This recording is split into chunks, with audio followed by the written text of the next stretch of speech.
Económico la noche de hoy y comenzamos con este tema. Tenemos que ahí ha tenido opiniones encontradas en los últimos días con respecto al tema de la central hidroeléctrica Santa Teresa 2. Para eso nos acompaña el señor Mario González del Carpio, el es gerente de desarrollo de Luz del Sur. Buenas noches, bienvenido a Punto Económico. Muchas gracias, buenas noches.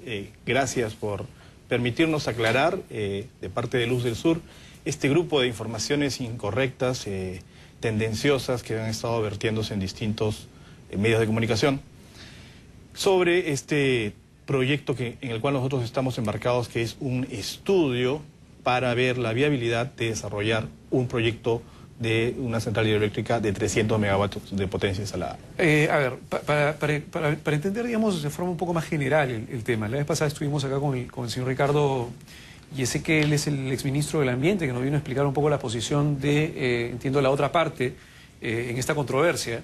Y se entiende primero que no existe un proyecto, o sea, que no es que exista una hidroeléctrica que se esté construyendo, sino que ahora simplemente se está estudiando la posibilidad de la construcción de una hidroeléctrica. ¿Eso es así? Eso es correcto. Nosotros hemos obtenido la concesión temporal para la realización de estudios por parte del Ministerio de Energía y Minas y estamos realizando los estudios que determinarán el impacto ambiental, si es que lo hubiese, y cómo mitigar estos impactos, la viabilidad técnica, económica y financiera de este proyecto, estudios como sostenibilidad de taludes, estudios de hidrogeología, flora, fauna, todos estos estudios que cualquier empresa responsable que quiere realizar un proyecto de generación hidroeléctrica en este país debería realizar. Y eso es lo que nosotros estamos embarcados en este momento y vamos a lograr pronto, ¿no? Si otra empresa adicional fuera ustedes, quisiera también tener la posibilidad de estudiar, digamos, la posibilidad de estudiar el tema para hacer una hidroeléctrica, ¿no lo podrían hacer dado que ustedes tienen ya la concesión? No, cualquier persona puede realizar los estudios que considere adecuados. Lo que nosotros tenemos es una concesión temporal para la realización de estudios de este proyecto de la central hidroeléctrica Santa Teresa 2. Si otra empresa quiere realizar otros estudios, lo puede hacer. De hecho, como ha sido comentado, existe un grupo de personas que a través de 6 supuestos proyectos están pretendiendo realizar también un aprovechamiento en la misma cuenca. Pero quiero enfatizar algo que es sumamente importante y que aparentemente no se ha dicho y la población y la opinión pública debe entender. Se trata de 6 proyectos. ¿Qué significa? 6 represas de 15 metros de altura, 100 metros de ancho, 6 túneles de 1.5, 2 kilómetros cada uno, 6 casas de máquinas donde van a estar turbinas, 6 líneas de transmisión que van a recorrer la zona de amortiguamiento del Parque Natural de Machu Picchu. También 6 caminos de acceso, cuando menos, para llegar hasta estas centrales. Entonces, me preocupa a mí, como peruano, me preocupa también cómo personas pueden decir de que 6 proyectos no van a impactar el medio ambiente. Entonces, los señores lo que están diciendo es, 6 proyectos no impactan el medio ambiente, un proyecto sí impacta el medio ambiente. Me parece irresponsable, por decirlo de alguna manera, que alguna persona pueda pretender de que sin realizar estudios de impacto ambiental se diga que uno es mejor que el otro. Ahora, el problema acá es que, digamos, bajo el mismo ámbito geográfico no pueden convivir ambos proyectos en forma general, es decir, este paquete de 6 proyectos y el otro paquete, o digamos el otro proyecto que es la central hidroeléctrica Santa Teresa. ¿Esto es así? Es correcto. Lo que aquí determina cuáles son los que pueden existir son el aprovechamiento del recurso hídrico. Este es un río Vilcanota que no es un pequeño río, es un río que trae 150 metros cúbicos por segundo o más en promedio anual. ¿Eso qué significa? Que con 150 metros cúbicos por segundo de caudal, yo tengo que aprovechar el máximo dentro de lo que se pueda, respetando el caudal ecológico. Para eso se hacen los estudios de impacto ambiental y también el aprovechamiento hídrico, y diseño una central. Nosotros estamos pretendiendo hacer un desarrollo que con estos 150 aprovechar alrededor de 100 y con estos 100 metros cúbicos, dejando el resto en el río, poder desarrollar hasta 300 o quizás más megawatts dentro de esta misma cuenca. Sin embargo, el otro proyecto que ha solicitado concesión definitiva sin realizar estudios de impacto ambiental está pidiendo con esa misma cantidad de agua en ese río hacer 20 megawatts. ¿Pero por qué 20 megawatts? Porque lo que están haciendo es tratando de aplicar a un régimen especial que le permite a aquellas empresas que quieren desarrollar con recursos energéticos renovables hacer desarrollos muy rápidos pero sin realizar estudios de impacto ambiental, tan solo con la presentación de una declaración jurada de que no van a impactar el medio ambiente.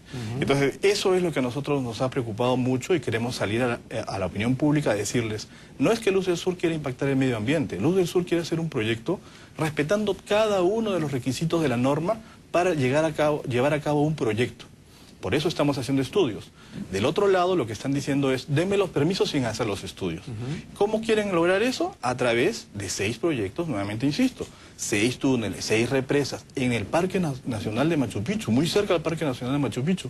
Lo mínimo que estos señores deben hacer o realizar son estudios de impacto ambiental. Y yo estoy seguro que las autoridades se van a dar cuenta de que lo que está sucediendo, porque esto ya está sucediendo en varios lugares, tiene que ser corregido. Porque si no, la gente va aplicando esta viveza, este fraude a la norma, porque esto es un fraude a la ley, sacarle la vuelta a la ley. ¿Cómo hago para no hacer estudios de impacto ambiental? Hago mis proyectos de menos de 20 y listo. Y eso no está bien. Ahora, pero entonces, digamos, el problema acá es que el decreto legislativo 1002 deja esa posibilidad abierta. Porque legalmente, entiendo, y acá tengo el decreto legislativo 1002, legalmente es factible que una central hidroeléctrica de menos de 20 megawatts opere, y lo indica explícitamente el artículo 38b, sin un estudio de impacto ambiental. O sea, la norma ha permitido, ha dado esa ventana, bajo el esquema, y entiendo esto ha sido bajo el esquema del acuerdo comercial Perú-Estados Unidos. Es decir, ese es por lo menos de lo que dice el decreto legislativo. Al dar esta ventana, obviamente se entiende que esto acá es para que, digamos, empresas que puedan utilizar recursos eólicos, por ejemplo, que quieran poner una planta que obtenga una turbina eólica para, no sé, para un molino, por ejemplo, pueda hacerlo con menos de 20 megawatts sin mayor problema, y tratar de diversificar fuentes de energía, que es algo lógico en realidad. Y correcto, sí. Es algo lógico y creo que deberíamos tratar de ampliar nuestra base energética, ¿no? De cierta forma. Sí. Tenemos biomasa, tenemos etcétera, pero el punto es que al dar el decreto esta ventana puede ser mal utilizada, a eso vamos. Claro. Pero eso entonces no significa que quien debería corregirse la norma para evitar estos casos. Por supuesto, no solamente debería corregirse, sino precisarse, porque aquí se está atentando contra el medio ambiente, contra un área natural protegida, pero además también, valiéndose de esta norma, va a resultar, lo que voy a explicar, muy lógico. Cada uno de estos proyectos requiere tener obras de cabecera para la derivación del río, un túnel, una casa de máquinas, un pique o tuberías, una línea de transmisión, una subestación, botaderos, campamentos. Obviamente, hacer 6 proyectos resulta más caro que hacer uno solo, economía de escala. Sin embargo, ¿por qué lo hacen? Porque el propio régimen especial RER les permite, a través de subastas que son avaladas por el Estado, que obtengan tarifas mayores a las tarifas de mercado. Lo dice el propio RER, el propio decreto legislativo 1002. Entonces, ¿quién va a terminar pagando los mayores costos de electricidad de estas centrales que son más costosas? Vuelvo a repetir, nosotros como Luz del Sur estamos explorando el desarrollo de una central de 300 megawatts en el Cusco, recursos que existen.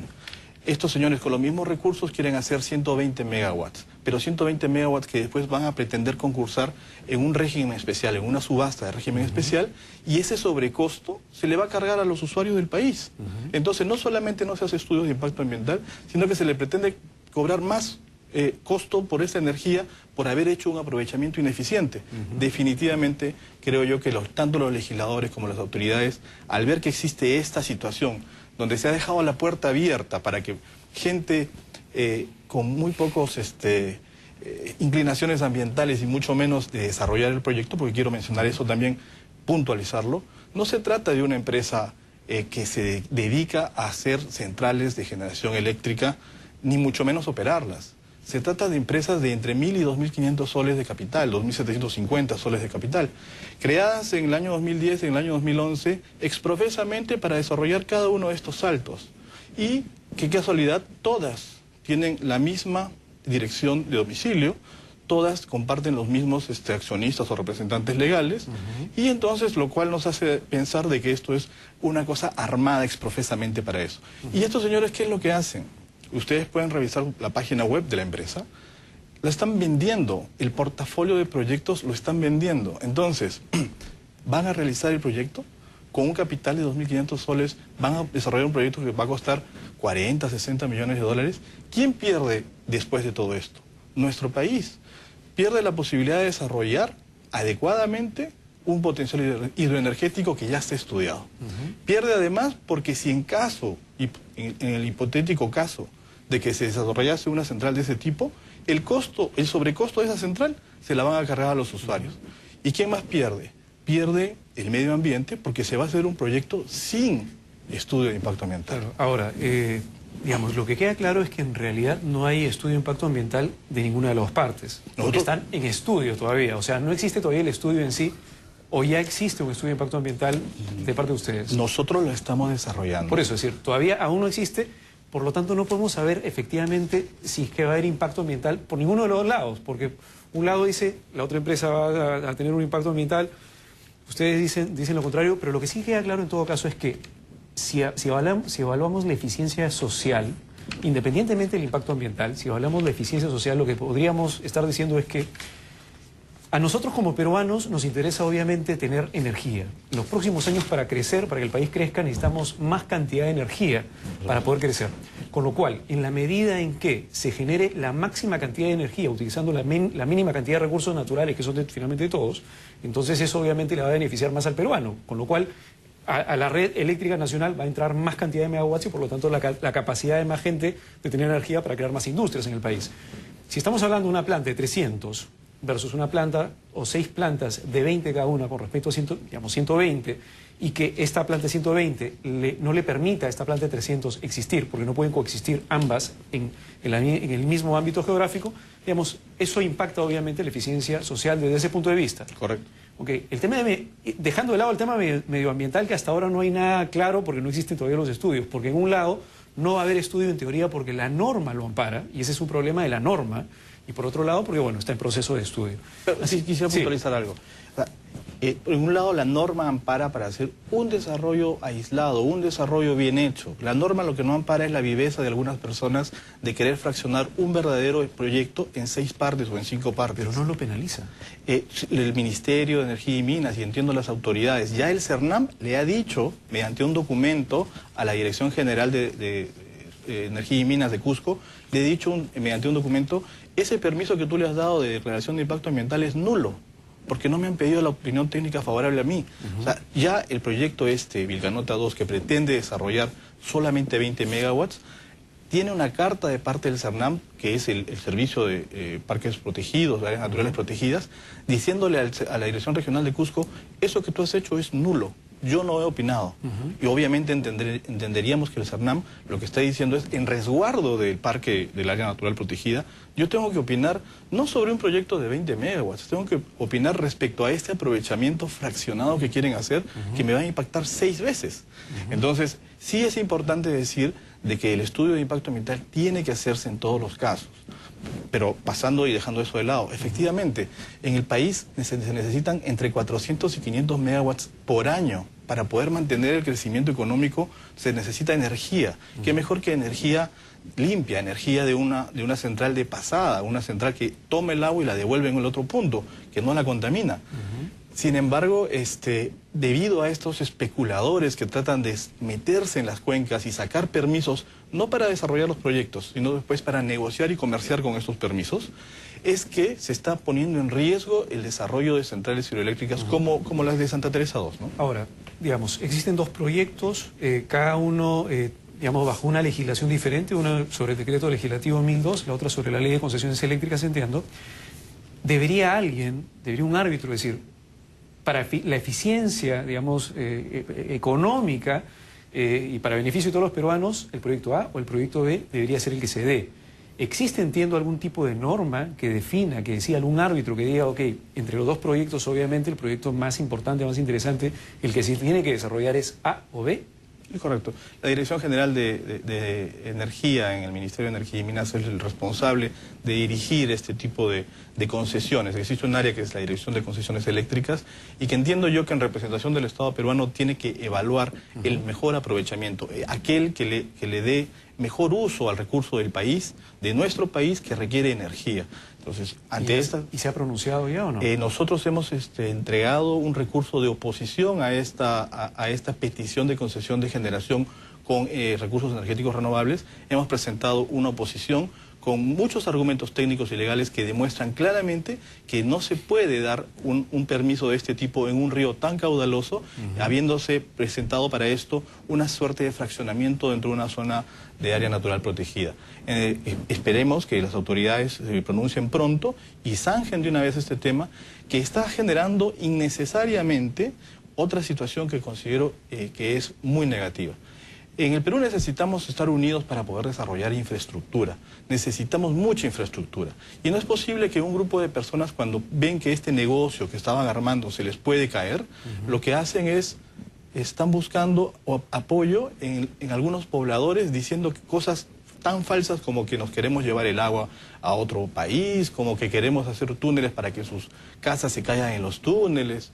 Están desinformando y creando zozobra, están agitando a la población y eso genera todo un clima anti-inversiones. Entonces no solamente pretenden desaprovechar los recursos, sino que además están malogrando el clima social donde después no se va a poder hacer ninguna obra de infraestructura. Eso es muy, muy malo. ¿Y ustedes han hecho algún tipo de campaña de información, Claro de que concientización dentro de la población para explicar exactamente qué es lo que van a hacer ustedes? Claro que sí, hemos iniciado una campaña de comunicación y con muy buena suerte le puedo decir que la gran mayoría de personas en Santa Teresa están enteradas de que lo que estamos haciendo son estudios y que esto que está diciendo la otra empresa son simplemente estrategias para tratar de bloquearnos a nosotros la posibilidad de estudiar. ¿Podría decirse que la campaña de comunicación de la otra empresa, del otro proyecto, ha sido mejor que la de ustedes o no? No, para nada. No solamente no ha sido mejor, sino que eso no es una campaña de información, es una campaña de desprestigio a otra empresa, tratando de manipular a las personas, haciéndolos pensar que se les están atacando cuando lo que estamos haciendo solamente son estudios. Creo que este tipo de situaciones tiene que ser también vista tanto por el gobierno como existen ahí personas que han tomado esto tan a la ligera y han comenzado a hacer algunos discursos filosenderistas diciendo de que la hoz y el martillo, que aquí nadie viene a invertir, que el agua se respeta, que Conga 2. ¿En dónde estamos? Estamos tratando de desarrollar un proyecto y para eso estamos haciendo estudios y sin embargo el otro lado está utilizando unas estrategias de comunicación que más parecen de otro país. O sea, esto es una guerra, cuando deberíamos estar unidos para desarrollar nuestros recursos energéticos. Entonces lo que queda claro, digamos, es que si los pobladores recibieran la información correcta, y el problema es que siempre, de cualquiera de las dos partes, obviamente hay siempre va a haber una tendencia, un sesgo con respecto a la información, pero lo óptimo debería ser que una entidad neutral diga, señores, el tema del impacto medioambiental que puede generar A o B, o el costo económico, la eficiencia económica del proyecto A o B es esto, y presentarlo de una manera, digamos, completamente imparcial. Eso debería ser, ese rol le correspondería ¿a quién? El Estado peruano. ¿Al Ministerio de Energía y Minas o no? Son diversas entidades. Yo creo que el Ministerio del Medio Ambiente, a través del CERNAM y a través del propio Ministerio, tiene que evaluar la parte del estudio de impacto ambiental, a través también de la Dirección General de Asuntos Ambientales Energéticos, pero para eso, para evaluar, y eso es algo importante que quiero mencionar otra vez, para evaluar A o B necesito estudio de A y estudio de B. Pero aquí estamos ante Luz del Sur que quiere hacer estudios y el estudio de B no va a haber porque quiere solamente hacer declaración jurada. Bueno, eso está mal.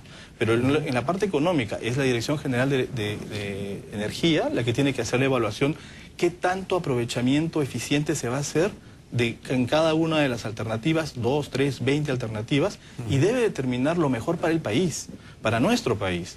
Ahora, no solamente intervienen ellos, interviene la Autoridad Nacional del Agua, interviene el Ministerio de Agricultura a través de los permisos para las colectas de flora, fauna, investigación de flora y fauna, intervienen el Instituto Nacional de Cultura, la parte de los restos arqueológicos, intervienen diversas instituciones. Cuando un proyecto se quiere hacer bien, se tiene que pasar por muchos tamices, y nosotros no le corremos a pasar por todos estos tamices, porque consideramos que es adecuado para lograr el objetivo final, tener todo claro en todas las instituciones y también con la gente y la población.